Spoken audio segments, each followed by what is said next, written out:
Siapakah Dajjal? Mungkinkah Dajjal adalah juga nama yang diberikan kepada Samiri, yaitu seorang yang telah menyesatkan kaum Nabi Musa, yaitu kaum Yahudi.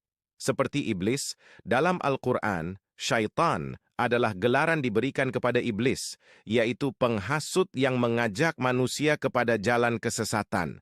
Dalam surah Toha 18 ayat 97, Nabi Musa berkata kepada Samiri, "Jika demikian, pergilah, engkau adalah diusir dan dipulaukan, kerana sesungguhnya telah ditetapkan bagimu akan berkata dalam kehidupan dunia ini. Jangan sentuh daku, dan sesungguhnya telah dijanjikan lagi untukmu satu balasan akhirat yang engkau tidak sekali-kali akan terlepas daripadanya. Dan sekarang, lihatlah kepada Tuhanmu yang engkau sekian lama menyembahnya.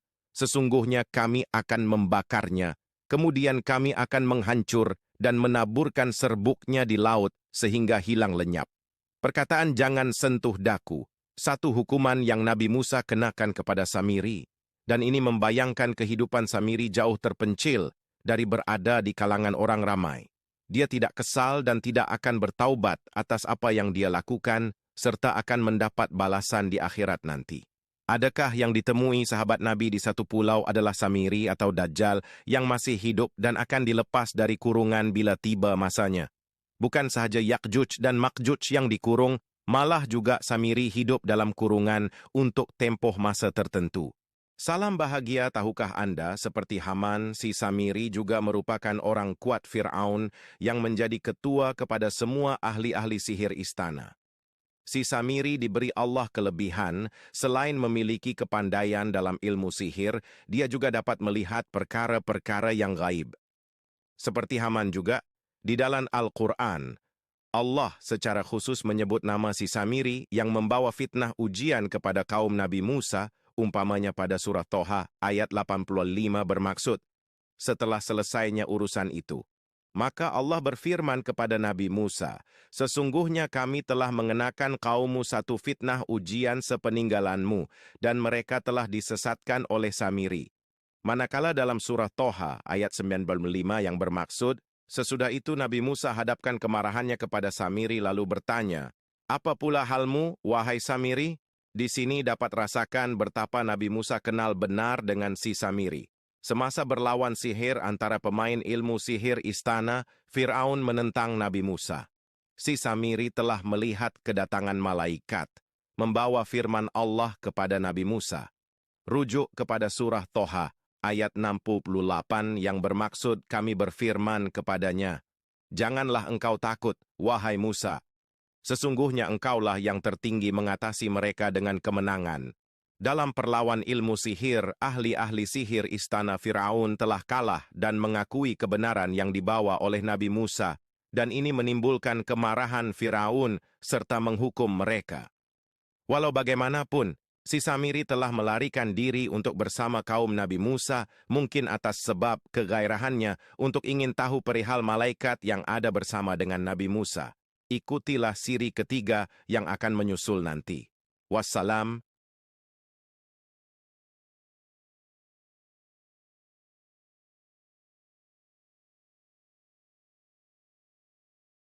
Salam bahagia. Kita sambung bahagian ketiga untuk mengetahui adakah Dajjal itu Samiri.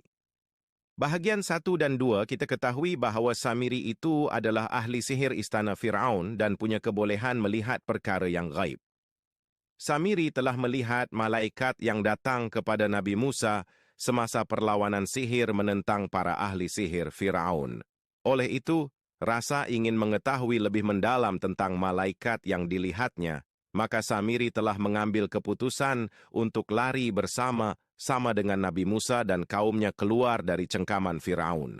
Dan untuk kali keduanya, Samiri telah dapat melihat malaikat yang datang membawa wahyu dari Allah kepada Nabi Musa, di mana Nabi Musa telah disuruh membelah laut dengan tongkatnya, seperti yang dinyata dalam surah Toha ayat 77.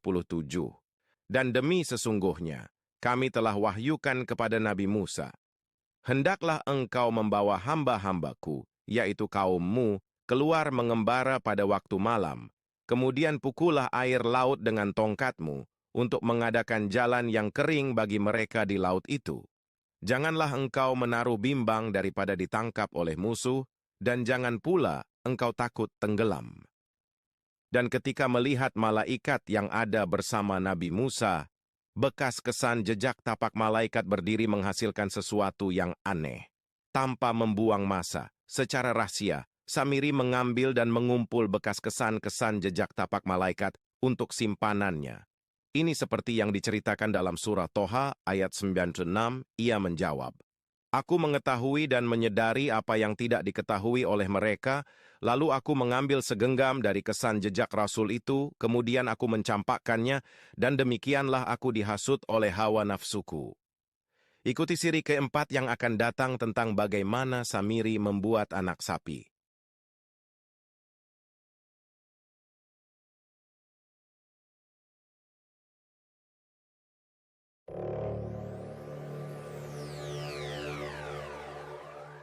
Salam sejahtera. Dalam episod kali ini kita akan melihat bagaimana si Samiri membuat anak sapi.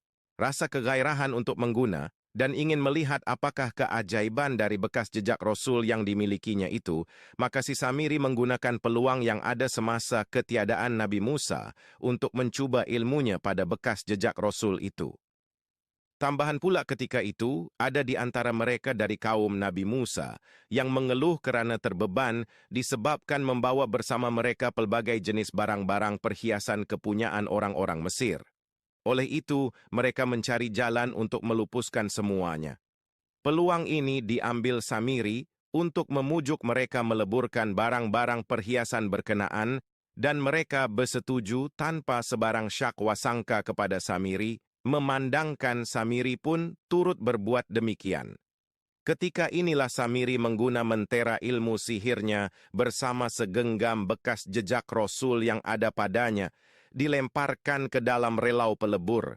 Keajaiban berlaku di mana relau berkenaan telah mengeluarkan seekor anak sapi yang bertubuh dan kelihatan hidup serta bersuara seperti yang Samiri diciptakan. Melihat pada keajaiban dan takjub pada kejadian anak sapi berkenaan, di kalangan mereka mengistiharkan anak sapi tersebut sebenarnya adalah Tuhan mereka dan juga Tuhan Nabi Musa. Anda mungkin dapat bayangkan keajaiban yang berlaku apabila barang-barang hiasan dalam bentuk logam dileburkan, akan tetapi yang dikeluarkan dari relau pelabur adalah bukan berbentuk logam, tetapi hampir kepada yang bentuk tubuh anak sapi, yang berisi seperti berdaging atau flesh. Akhirnya anak sapi itu dilupuskan oleh Nabi Musa, dan Abu Bakarannya ditabur ke dalam laut. Kenapa ianya tidak menjadi cair kembali kepada logam asal tetapi menjadi Abu Bakaran? Itulah keajaiban bekas jejak Rasul yang membanggakan si Samiri. Itu baru segenggam dan banyak genggaman yang telah dikumpulnya kesan jejak Rasul. Ikuti kami dalam siri kelima yang akan menyusul nanti. Terima kasih.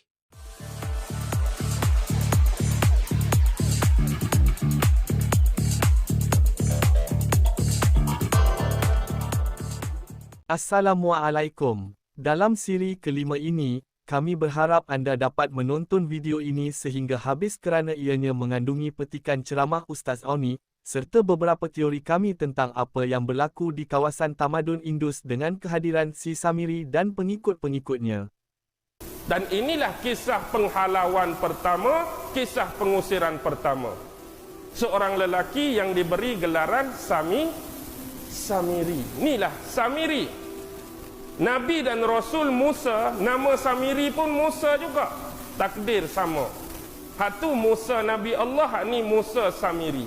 Kenapa Samiri? Sebab dia berasal dari negeri Samarra, Iraq. Dia berasal dari negeri Samarra, Iraq. Jadi gelaran dia Musa As-Samiri. Jadi dia dihalau oleh Nabi Musa dan dia membawa pengikut-pengikut yang dah terpedaya dengan dia. Jumlah bukan sedikit, jumlah yang agak ramai. Jadi bila dia keluar daripada negara ni, dia mula merantau. Dia mula mengembara, membawa pengikut dia dari satu tempat ke satu tempat, satu destinasi ke satu destinasi. Baik, itulah Dajjal sebenarnya. Dan dia membawa sebelum sampai ke bumi Amerika, Dia membawa satu ke satu tempat ke arah timur. Bila sampai di satu kawasan, di kawasan yang wujud pada waktu tersebut, yang dia nak cari manusia untuk ditipu, yang dia nak cari manusia untuk diperdaya, mestilah tamadun-tamadun yang sudah muncul. Mestilah tamadun-tamadun yang sudah hidup dan ada pada waktu tersebut. Dan yang terkenal kita mempelajari sejarah, antara tamadun-tamadun awal dunia ialah tamadun Babylon, tamadun Sumeria, tamadun Huangho, tamadun Indus. Bila dia sampai di kawasan tamadun Indus, siapa yang ada di tamadun Indus? Orang-orang. Lalu diperkenalkan ajaran baru ini, iaitu sang lembu. Dan hari ini jangan pelik kalaulah orang-orang di kawasan tamadun Indus begitu sinonim menyucikan dan memuliakan binatang ini. Faham ke tak ni? Kenapa tak ada binatang lain? Buat beruk ke, buat kera ke, labi-labi ke, penyu ke? Pasal apa mesti lembu? Sebab sejarah peradaban dunia sebelum zaman Nabi Musa lagi, memang orang-orang wasaniyah, orang-orang penyembah berhala ni memang menyembah patung lembu. Sebelum Nabi Musa lagi, kalau hak jenis geng-geng sembah berhala ni sembah patung lembu. Jadi tradisi ini diteruskan oleh Samiri dan dia singgah di satu tempat ke satu tempat membawa agenda ini. Membawa agenda ini. Kalau tak cukup dengan agenda ini, tak mampu diterima oleh penduduk setempat, dia menukar watak.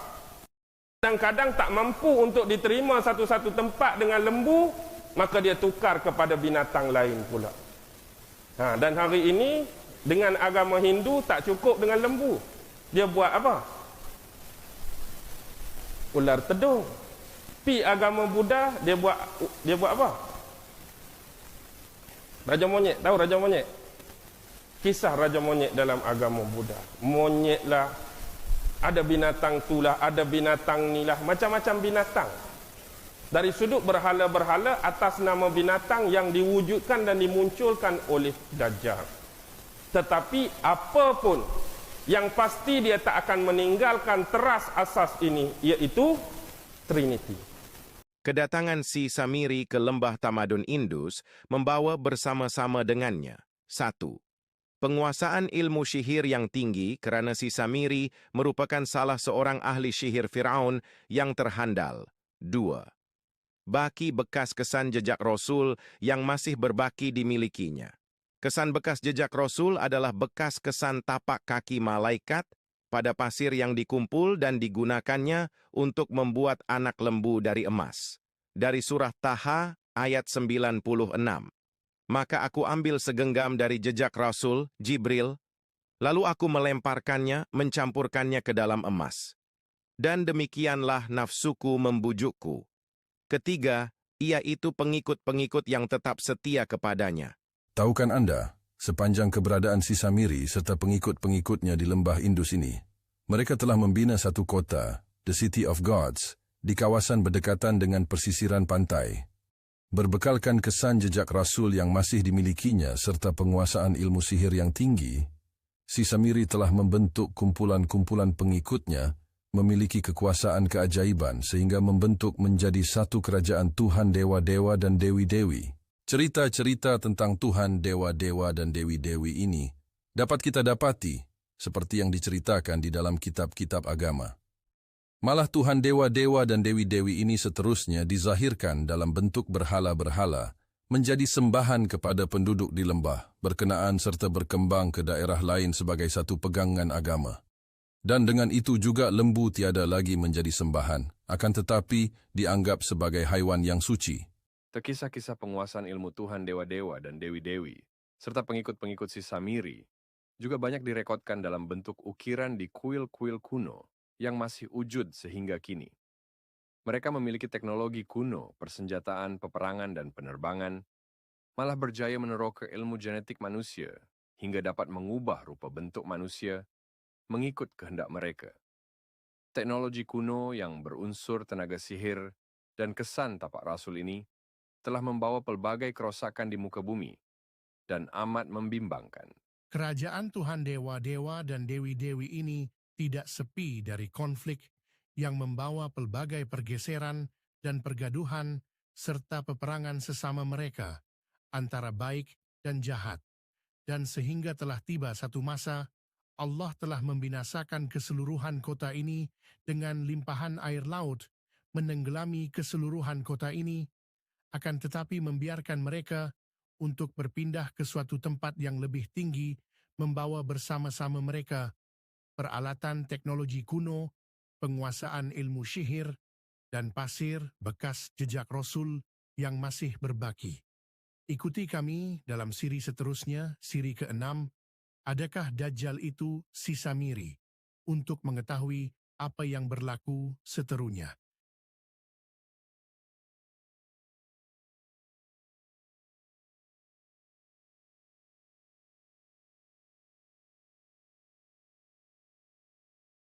Assalamualaikum.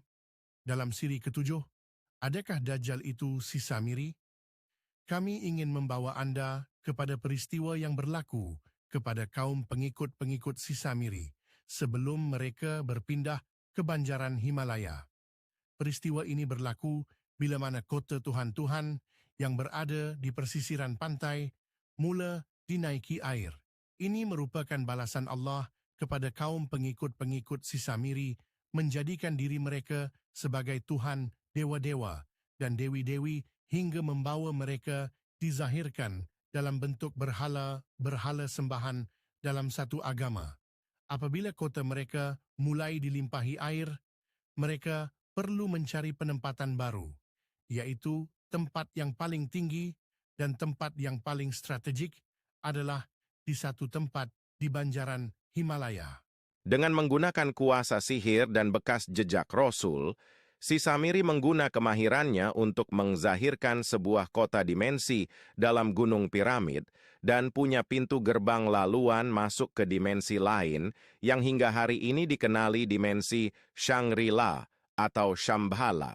Laluan ini akhirnya ditutup oleh Dzulqarnain memandang kaum-kaum pengikut si Samiri lebih banyak memberi kerosakan di muka bumi ini. Mereka menjadikan diri mereka adalah Tuhan-Tuhan dan disembah oleh manusia lain.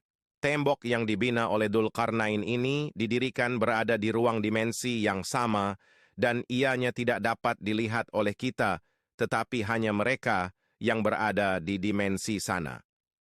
Sebelum mengurung kaum-kaum pengikut si Samiri, Dzulqarnain terlebih dahulu perlu memisahkan si Samiri dari pengikut-pengikutnya. Lalu si Samiri ditangkap dan dibelenggu dengan besi serta diasingkan di satu pulau yang tidak diperlihatkan kepada kita. Dzulqarnain membina tembok pemisah dengan mengguna besi yang terbaik ketika itu. Malah untuk membelenggu si Samiri, ada kemungkinan juga menggunakan besi dari sumber yang sama. Tahukah Anda, saat pertemuan Tamim Ad-Dari dengan Dajjal, itu ia ceritakan kembali kepada Rasulullah SAW dan sahabat-sahabatnya setelah solat berjamaah. Rasulullah SAW pun bersabda, "Demi Allah, sebenarnya aku mengumpulkan kalian bukan lantaran untuk memberi kabar gembira atau sedih. Aku mengumpulkan kalian karena Tamim Ad-Dari, seorang laki-laki yang semula beragama Kristen, datang untuk berbaiat dan masuk Islam. La telah menyampaikan sesuatu yang sesuai dengan apa yang telah saya sampaikan kepada kalian tentang Dajjal." Disebutkan bahwa di tempat tersebut ketika mereka bertemu, Dajjal bertanya kepada mereka, dan mereka bertanya kepada Dajjal. Saat itu Dajjal terbelenggu besi dan memberitahukan mereka tentang waktu kemunculannya beserta tanda-tandanya. Di sini terbukti Dajjal telah dibelenggu dengan besi di tempat kurungannya. Pengikut-pengikut si Samiri akan berada di dalam tahanan, sehingga tiba masanya Allah akan menghancurkan tembok pemisah berkenaan bagi mengembalikan kaum-kaum ini ke alam dunia ini. Malah, si Samiri atau si Dajjal yang telah bebas sebelum itu pun tidak dapat melepaskan pengikut-pengikutnya dari kurungan dimensi tersebut. Setakat ini Anda sudah mengetahui apa hubungan Dajjal dengan kaum-kaum yang berada di dalam tahanan dimensi berkenaan. Rasulullah SAW berkali-kali memperingatkan umatnya agar mempersiapkan diri untuk menghadapi fitnah Dajjal. Kedatangan Dajjal umpama sang penguasa dunia, disambut dengan puluhan ribu pengikut yang setia. Dajjal muncul kali pertama sebagai seorang pemerintah yang kejam. Ia kemudian mengaku seorang nabi, lalu mengaku sebagai Tuhan. Rasulullah SAW bersabda, semua manusia akan melarikan diri daripada Dajjal ke puncak-puncak gunung. Hadis riwayat Muslim. Dajjal ilmu sihir yang dimiliki punya kemampuan hebat untuk menipu manusia. Digambarkan ia mampu menghidupkan orang mati, menurunkan hujan, menumbuhkan tanaman, membawa makanan dan minuman kepada orang sedang kelaparan dan lainnya. Manusia yang menyahut seruannya akan hidup dalam kebahagiaan dan kenikmatan manakala yang menentangnya berada dalam kesengsaraan dan kesempitan. Nabi SAW bersabda maksudnya, sesiapa yang mempercayai dan mengikutinya, maka tidak berguna amal ibadat yang dia lakukan sebelum itu. Sesiapa yang mendustakannya, maka dia tidak akan diseksa dengan amal perbuatannya sebelum itu. Hadis riwayat Ibnu Khuzaimah. Namun kekuasaan Dajjal tidak akan berterusan di bumi Allah. Nabi Isa diutuskan kembali ke dunia yang akan membawa keadilan seterusnya, memusnahkan Dajjal. Salah satunya yang diriwayatkan oleh Sayyidatina Aisyah radhiyallahu anha, istri Rasulullah SAW. Sayyidatina Aisyah radhiyallahu anha mengatakan bahwa Rasulullah SAW bersabda, jika Dajjal telah keluar dan saya masih hidup, maka saya akan membela, menjaga kalian. Namun Dajjal keluar sesudahku. Sesungguhnya Rabb kalian Azza wa Jalla tidaklah buta sebelah, bermata satu, dan Dajjal akan keluar di Yahudi Ashbihan, hingga ia datang ke Madinah dan turun di tepinya, yang mana Madinah pada waktu itu memiliki 7 pintu. Pada setiap pintu terdapat malaikat yang menjaga, lalu akan keluar menuju kepada Dajjal, sejelek-jelek penduduk Madinah darinya, hingga ke Syam, tepat di kota Palestina, di pintu Lud. Sesekali Abu Daud berkata, hingga Dajjal datang tiba di Palestina di pintu Lud. Lalu Isa alaihissalam turun dan membunuhnya. Kemudian Isa alaihissalam tinggal di bumi selama 40 tahun dan menjadi imam yang adil dan hakim yang adil. H.R. Ahmad 6/75. Ini bermakna si Samiri itu juga adalah Dajjal yang punya kebolehan untuk melihat para malaikat. Suatu lagi peristiwa yang akan berlaku selepas Nabi Isa membunuh Dajjal, yaitu kaum Ya'juj dan Ma'juj akan dilepaskan. Dalam peristiwa berkenaan, digambarkan kaum Ya'juj dan Ma'juj akan turun beramai-ramai, berpusu-pusu, datang menyerang Nabi Isa dan tentera-tenteranya. Kenapa? Ini adalah kerana kaum Ya'juj dan Ma'juj adalah merupakan pengikut-pengikut setia si Samiri.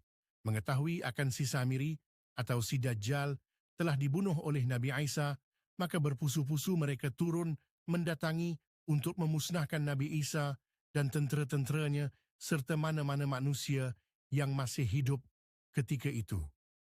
Inilah peristiwa besar yang akan berlaku sebagai tanda akhir zaman. Untuk konklusi dari siri-siri, adakah Dajjal itu si Samiri? 1.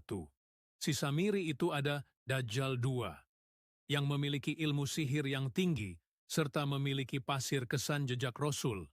3. Dengan kuasa sihir dan kesan jejak Rasul, dia menjadikan pengikut-pengikutnya sebagai Tuhan dewa-dewa dan dewi-dewi yang juga menjadi sembahan manusia ketika itu samada dalam bentuk spiritual atau bentuk berhala. 4. Akhirnya kaum ini ditahan di satu dimensi dan dipisahkan oleh tembok besi Zulkarnain, manakala si Samiri ditahan dan dipisahkan di satu pulau, serta dibelenggu dengan besi. 5. Si Samiri atau Dajjal akan dilepaskan dan kemudian diikuti kaum Ya'juj dan Ma'juj setelah kematian Dajjal.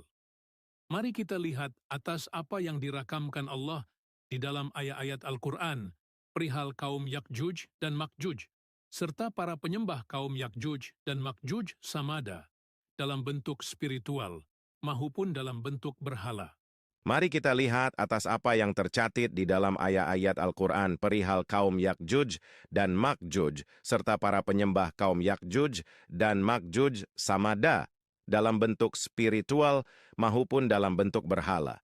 Bismillahirrohmanirrohim dalam surah Al-Anbiya 21:95 dan mustahil kepada penduduk sesebuah negeri yang kami binasakan bahawa mereka tidak akan kembali kepada kami untuk menerima balasan di akhirat kelak.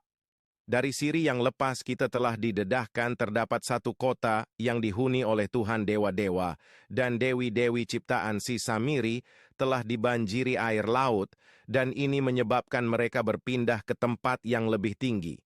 Akan tetapi akhirnya mereka ditahan dalam tembok pemisah di dunia dimensi lain.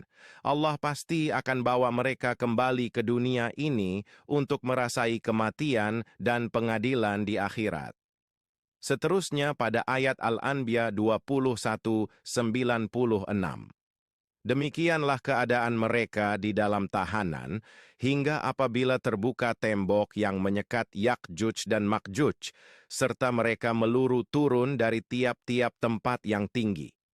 Di sini Allah menyatakan mereka itu akan tetap berada di dalam tahanan sehingga apabila tembok dibuka, mereka dilepaskan dan meluru turun dari tempat-tempat yang tinggi. Tempat-tempat yang tinggi yaitu sepanjang banjaran Himalaya. Kita lihat pada ayat Al-Anbiya 21:97. Dan hampirlah datangnya janji hari kiamat yang benar, maka dengan serta-merta pandangan mata orang-orang yang kufur, ingkar terbeliak, sambil berkata dengan cemas, "Aduhai celakanya kami! Sesungguhnya kami telah tinggal dalam keadaan yang melalaikan kami daripada memikirkan perkara ini, bahkan kami telah menjadi orang-orang yang menganiaya diri sendiri." Di sini, kita didedahkan keadaan penyembah-penyembah berhala apabila melihat Yakjuj dan Makjuj dengan keadaan mata terbeliak ini adalah kerana rasa kesal kaum penyembah berhala melihatkan kepada kaum Yakjuj dan Makjuj yang mereka anggap Tuhan dewa-dewa dan dewi-dewi sebenarnya lebih ganas dari apa yang mereka sangkakan. Dan seterusnya dalam ayat Al-Anbiya 21:98, Allah memberi amaran kepada kaum penyembah berhala yang bermaksud, "Sesungguhnya kamu dan apa yang kamu sembah yang lain dari Allah menjadi bahan-bahan bakaran yang dilimparkan ke dalam neraka Jahannam. Kamu sudah tetap akan memasukinya." Dan pada ayat Al-Anbiya 21:99, "Kalaulah mereka yang kamu sembah itu Tuhan-Tuhan, tentulah mereka tidak masuk ke dalam neraka, dan ketahuilah, semuanya yang menyembah dan yang disembah akan kekal dalam neraka selama-lamanya." Jelaslah kepada kita turutan dari peristiwa Yakjuj dan Makjuj dilepaskan pada ayat 95 dan 96, dan kemudian diikuti ayat-ayat 97 hingga 99 dari surah Al-Anbiya perihal penyembah-penyembah berhala, maka ini membuktikan kaum Yakjuj dan Makjuj adalah merupakan manusia biasa, tetapi telah ambil dijadikan sebagai Tuhan-Tuhan sembahan oleh penyembah-penyembah berhala. Begitu juga firman Allah setelah Dzulqarnain berjaya menutup pintu gebang dimensi Yakjuj dan Makjuj. Dalam surah Al-Kahfi ayat 102, seterusnya Allah memberi amaran kepada mereka yang mengambil kaum Yakjuj dan Makjuj sebagai sembahan. Dan ini pun ada jelas kaitan Yakjuj dan Makjuj ada sangkutan dengan penyembah berhala. Dalam ayat Al-Kahfi 18:102, "Maka adakah orang-orang kafir menyangka bahawa mereka mengambil hamba-hambaku sebagai makhluk-makhluk yang disembah, selain daripadaku dapat menolong mereka? Sesungguhnya kami telah sediakan neraka Jahannam bagi orang-orang kafir itu sebagai tempat tetamu." Dengan penjelasan di atas, kami amat berharap Anda faham tentang siapakah itu si Samiri dan juga peranannya dalam mewujudkan kaum Yakjuj dan Makjuj untuk penyembah-penyembah berhala ketika itu dan menjadi ikutan hingga kini. Terima kasih.